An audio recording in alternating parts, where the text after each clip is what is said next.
So for my hypothesis is that people's like physical appearances differ in different parts of the world, like similar to what Berkeley said, due to like their environment, because we adapt and evolve to fit our surroundings. So what can the factors that can change what we look can be stuff like food. Like you're listening to a student in a 9th grade world geography class participating in a Socratic seminar.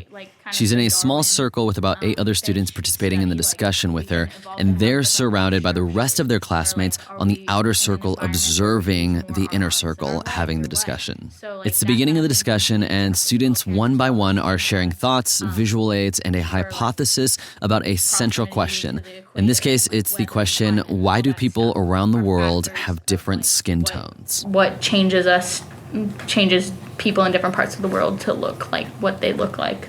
And so my visual is just, I printed out like 25 pictures of women around the world, and and I put them marked where they're from on a map, so you can kind of see similarities and differences between different women, and I mean they're marked on the back or whatever. And my question is, this is specifically when I was thinking about our community and our country, especially when I was doing this map, is like we have such diversity, like here especially. I think, like, how do we define like a certain appearance or characteristic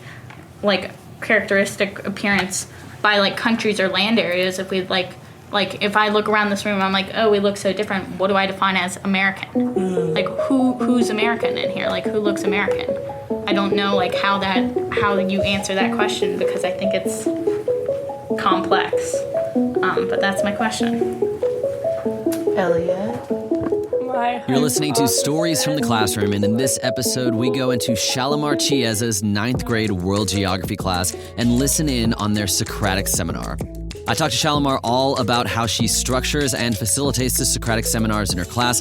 We discussed the difference between the Socratic method and how it shapes the Socratic seminar. She talks not only about how she structures the inner circle of students having the discussion, but as well as the outer circle of students that are observing the discussion but not participating, and why she gives each one of those students on the outer circle, they're observing the discussion. Chalimar also shares how she assesses the students after the discussion's over, the most challenging aspects of setting up a successful Socratic seminar, how she debriefs the seminar, and how she ensures that every student has a voice in her classroom. I'm Thom Gibson, and stay tuned as we explore Socratic seminars in the classroom.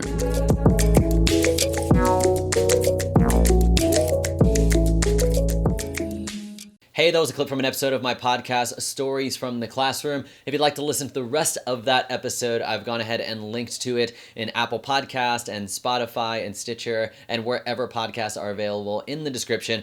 Or you can just search Stories from the Classroom and find it that way. If you end up liking the episode and you want to support the podcast, subscribing to it and leaving a comment and rating in Stitcher or Apple Podcasts can really help other people find the podcast as it gets more and more positive feedback from listeners like you. So thanks so much for checking it out. I hope you do enjoy the rest of the episode, and hopefully I will see you in the next episode of Stories from the Classroom.